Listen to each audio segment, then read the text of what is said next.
C'est une question qui revient souvent. Est-ce qu'on peut être ami avec son ex? Alors oui, tout est possible. Il est possible que plus tard, vous deveniez ami avec votre ex. Après, tout le monde ne deviendra pas forcément ami avec son ex. Ça dépend beaucoup de la personne, de l'histoire de la relation et puis de l'évolution de chacun. Mais ce n'est pas impossible. Par contre, il y aura quasiment forcément une période de coupure de lien après la relation. Vous ne faites pas passer directement d'une relation amoureuse à une relation d'amitié. Et cette coupure va vous permettre justement de faire le deuil de cette relation. Le piège, c'est de vouloir la transformer tout de suite en amitié. Et je sais, c'est ce que j'ai voulu faire aussi. Je me suis dit, tiens, bon bah c'est pas grave, on rompt, mais on reste amis. Sauf que ça fonctionne pas comme ça. C'est pas possible. Et quelque part, si j'ai fait ça, c'est parce que j'étais dans le déni. Je voulais pas que ça soit vraiment la plus. Je me disais peut-être qu'elle va changer d'avis, peut-être que ça va permettre de changer qu'en restant amis. Et finalement, ça me maintenait dans quelque chose qui ne me permettait pas d'avancer sur mon chemin en fait du deuil de la relation. C'est pour ça que vous soyez à l'initiative en fait de la décision d'arrêter la relation ou que vous la subissez, dans les deux cas, il va être important de respecter une période où la communication va être coupée ou limitée au minimum quand on a des enfants, parce que forcément, quand on a des enfants, eh ben, on est obligé d'échanger pour les gardes, pour ce qui les concerne, mais de parler que de ces sujets-là. Vous ne pouvez pas continuer à avoir une relation de famille comme si de rien n'était, à faire des sorties ensemble, alors que ce n'est pas vrai. Cette famille-là n'existe plus. La base de la famille, du bloc familial comme on le connaît, du système familial de papa, maman et les enfants, c'est le couple. Et quand le couple n'existe plus, ben la famille, dans ce système-là, n'existe plus. La famille va continuer. Il y aura deux familles, ça va se scinder en un système familial, le système familial de papa et le système familial de maman. Et c'est pas une mauvaise chose en fait, parce que ça, c'est aussi beaucoup de croyances dessus. Oui, on veut tous avoir cette image de la famille unie, la famille, le modèle qu'on nous présente, mais ça n'arrive pas tout le temps. Et ce n'est pas un échec en fait. Les enfants peuvent très bien le vivre. Et c'est sûr que si on leur fait voir qu'en plus on devient amis après, qui plus est, ça peut pas mal. Même si on leur montre que c'est pas possible, c'est pas grave. Il faut au moins avoir une bonne entente pour les enfants. Revenons à notre sujet sur est-ce qu'on peut devenir ami avec notre ex. Vous avez besoin de cette coupure parce que vos émotions, vos sentiments ne vont pas s'arrêter du jour au lendemain. Et même si c'est vous qui prenez la décision, il faut bien comprendre que vous-même, quand vous prenez cette décision, vous savez, c'est assez dur et que quelque part, ça vous met en insécurité. Et l'insécurité que vous ayez pris cette décision ou que vous la vivez, eh bien, ça va vous mettre dans des peurs et dans se dire, mais non, est-ce que finalement, il n'y aurait pas encore des possibilités ou de l'amour ou autre? Donc, c'est pas possible d'avoir de l'amitié à ce moment-là parce qu'il y a des moments de doute qui sont normaux dans la phase de deuil, que l'on décide ou pas de la séparation. Il y a cette phase de doute. Et si en plus, vous entretenez des liens d'amitié, eh bien ça va encore être plus dur pour vous. Alors que si vous avez pris la décision, vous savez pourquoi vous l'avez fait, si c'était bien sûr qu'il y avait des raisons qui faisaient qu'il n'y avait pas de temps de sauver. Et si c'est vous qui subissez la séparation, vous restez toujours dans ce déni de dire non mais peut-être que les choses vont changer et ça ne va pas vous permettre d'avancer. Donc c'est pour ça que cette période de couper de liens est absolument nécessaire. Alors c'est comme tout, dans la vie il y a des exceptions. Oui, il peut y avoir des couples très rares qui vont arriver à quasiment devenir amis tout de suite. Mais c'est vraiment un cas particulier. C'est-à-dire qu'en fait, la séparation fait suite à une décision en fait commune des deux qui se sont rendus compte que au fil du temps, ce n'est plus devenu un couple, mais des colocataires.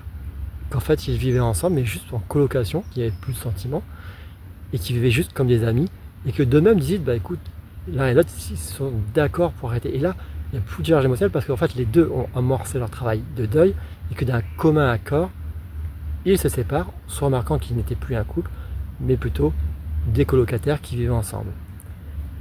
C'est rare, mais ça arrive. Et de ce fait qu'ils vivaient en tant que colocataires, finalement, ils disent bon voilà, il n'y a pas d'émotion forte en fait de chacun parce que c'est une décision commune des deux. Et du coup, ils peuvent avoir de la déception quand même, attention, de la tristesse, dire mince, c'est pas ce qu'ils espéraient, mais ils se rendent compte l'un et l'autre que c'est plus le chemin de vie qui leur mène actuellement. Et donc, malgré peut-être la déception et la tristesse, ils se rendent compte que ils doivent évoluer chacun de leur côté.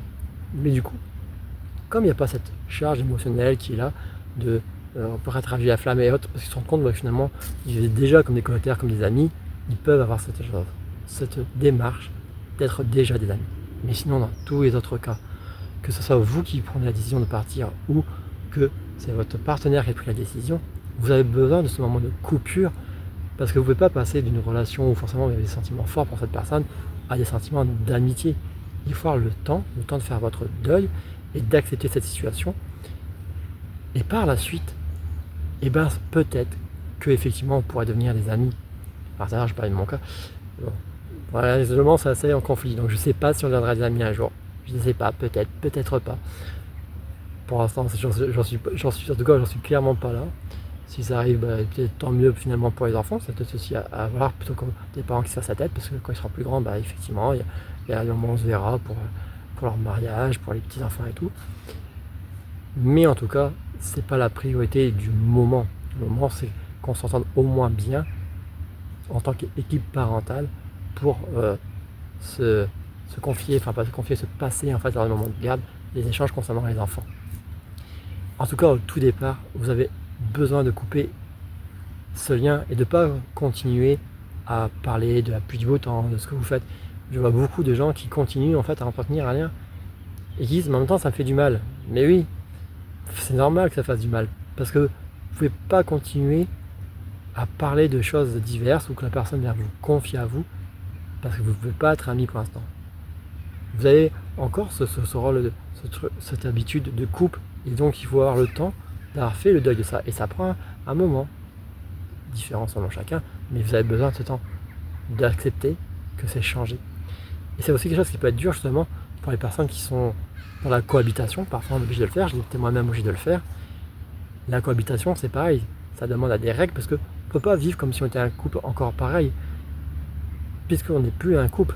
C'est vraiment des gens qui viennent d'être colocataires, parfois forcés, et c'est pas forcément à vivre. Personnellement, je déconseille la cohabitation tant que c'est possible, mais parfois on n'a pas le choix autrement. J'ai vécu pendant 6 mois. Mais effectivement, certains de travail de deuil parce que on est toujours en contact avec l'autre personne.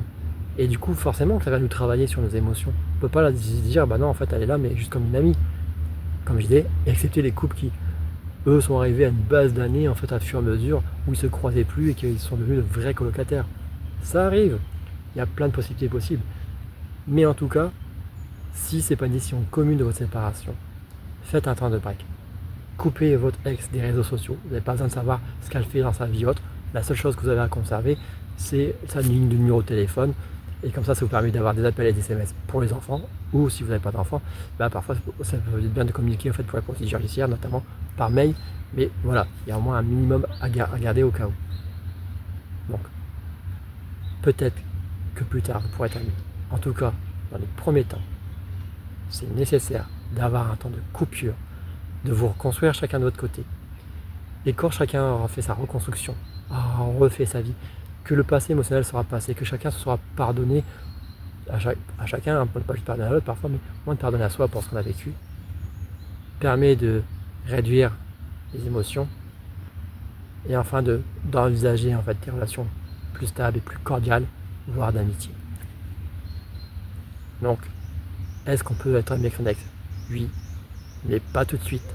Sauf si vous êtes devenus des colocataires et que vous avez pris la décision commune. Sinon, dans tous les autres cas, laissez-vous le temps de faire votre deuil de cette relation et de la système famille si vous avez une famille en plus, de faire le deuil de tout ça. Et après, plus tard, peut-être que ça viendra à vivre un lien d'amitié. Mais d'abord, concentrez-vous sur vous, parce que vouloir garder un lien d'amitié tout de suite, c'est être dans le déni. C'est renier que vous avez des sentiments forts pour cette personne, comme si d'un seul coup vous pouvez juste être des amis. Et ça, c'est pas possible. C'est normal que vous allez vous poser des questions et que vous allez douter ou que vous allez avoir l'espoir que quelque chose reprenne. Donc, coupez tout, gardez un lien minimum et laissez-vous le temps.